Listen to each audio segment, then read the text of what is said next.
Hey everyone, Sean Lynham here, and again I want to congratulate you for taking the time to take this training and to make some positive changes in your business.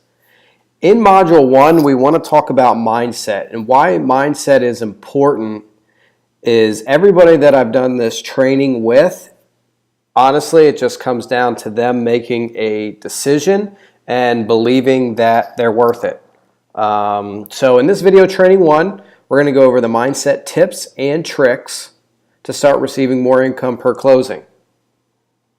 So in this video, we're going to go over how to absolutely be convinced that you're worth more than your competition, how to start thinking more like a business owner versus a real estate agent, and a number one trick that will eliminate 80% of any possible resistance when we start receiving extra income with this fee. So I'm just going to go over a series of mindset exercises that we go over in our events to start reconditioning the way that you're looking at your business, you're thinking about your fees and commissions. So one exercise we do is, how much money do you want to make in the next 12 months, right? And if we work 50 hours or 50 weeks out of the year and 40 hours a week, that's 2,000 hours. So what I have people do, if they say, hey, I want to make $100,000, I say, great. You know, that means you need to make $50 an hour or more, right? So if it's $50 an hour, then they can only do tasks that are worth above 50 bucks an hour, because anytime they do something worth below 50 bucks an hour, they're losing money. So I just ask them how long they want to, keep stealing from their family, or, how long do you want to keep losing money, right? Business is about making money, not losing money. So as a business owner, what task can we really do that produce results above, say $50 an hour?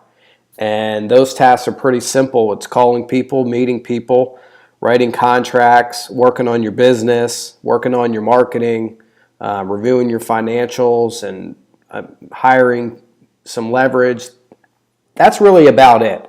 Everything else that needs to be done is basically losing money. I know it needs to be done, but it's costing you money and that's why people have to work 50, 60 hours a week to make six figs, is because they're doing all those less than $50 an hour work tasks. Last, we want to once we know how much we need to make per hour, we want to concentrate on those actions so we can afford to hire any activities robbing our business of money-making time.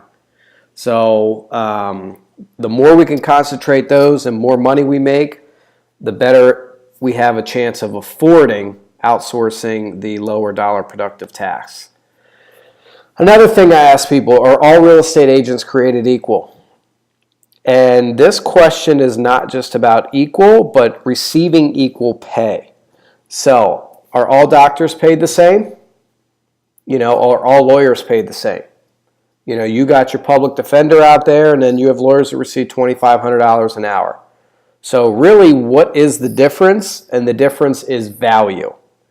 And what doctors are paid the most? It's your heart surgeon, right?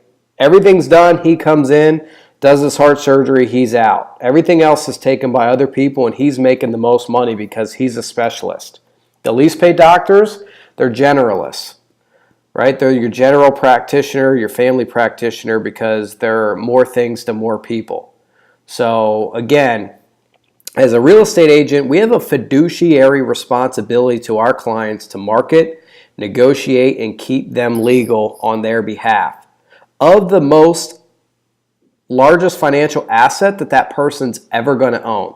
So we have a huge fiduciary responsibility to our clients, and a huge responsibility to them and their families to handle the largest asset that they're ever going to own. So why would we all be compensated equally? It comes down to value. An extra dollar is only an objection in the absence of value. So we need to concentrate on value, and extra value will mean extra money.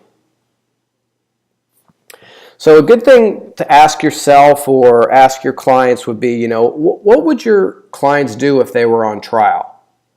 They would hire the best attorney that they could afford, right? And if you were on trial, you would hire the best attorney that you could afford. And what happens if we can't afford an attorney? We get the public defender. And that's probably not the person that any of us would want defending us if our life was on the line and at the mercy of a court.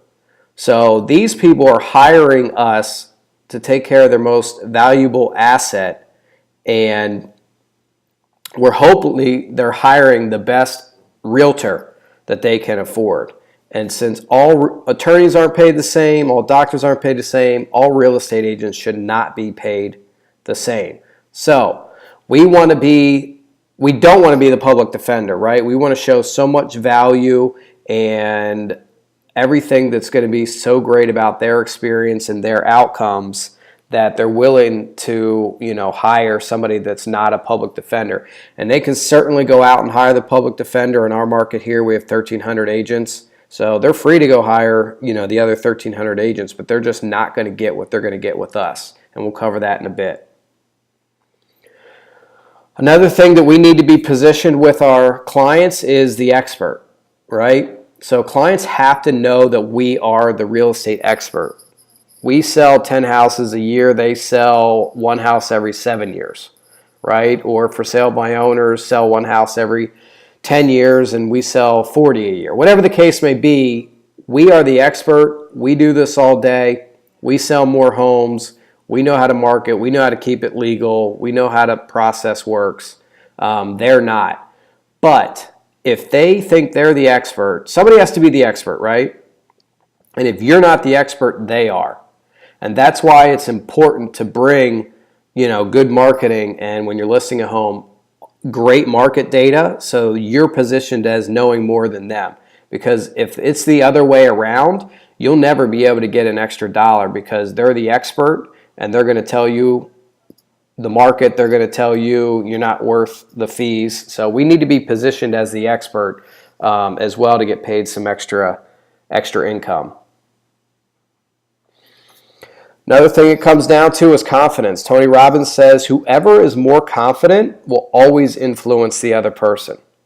And the number one way to start increasing your income is believing that you're worth it. And that's why I started this training by mindset, because I believe it to be the number one asset in anybody's business and the number one asset when it comes to, making money and therefore additional money. So the number one way is just start and believe that you're worth it. Your marketing and negotiating services and being in business, and we have to make money on each deal, and you're worth it. Because if you don't believe that you're worth the extra income, your clients will know that right away.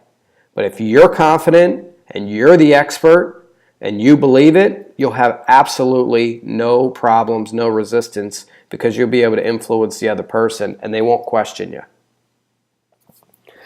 So at the beginning, we talked about the number one trick, and that is to pre-type the fee on all of your paperwork. This eliminates 80% of clients asking why you receive some extra income, or I didn't pay that with the other agent 7 years ago, or whatever the case may be. When you have a professional presentation, you have professional programs, you have excellent market data, and then we talk about our commissions and fees, and it is on the paperwork already and the seller net proceeds already, your VIP buyer program. When it is pre-typed on all of your paperwork, they feel that it's legitimate and it makes the fee look like it's a condition of doing business with you. So what it really does is creates legitimacy. So it eliminates 80% of them asking really anything about it or questioning it because it seems like it's a part of the process and a part of doing business with you. So here's what you want to do next. Go through the rest of the modules. Schedule a meeting with your broker to ensure compliance according to your state laws. I'm going to share everything with you according to Pennsylvania paperwork and laws, and I'll be able to show you everything.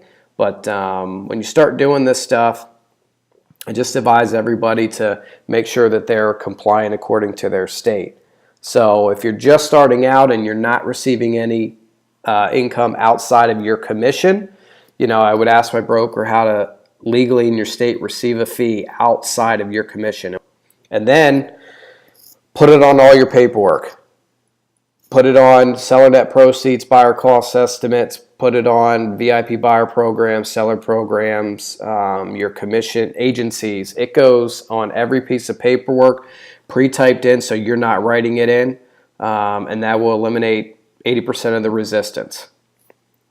Thanks for watching this video. I hope it serves you. I hope it achieved you just thinking a little bit differently about you and your business and your value to your clients and how you're not a public defender, and starting to believe that you're worth it. And I'm going to give you the how-to in the next couple videos. So thanks for watching this video. Go on to Module 2.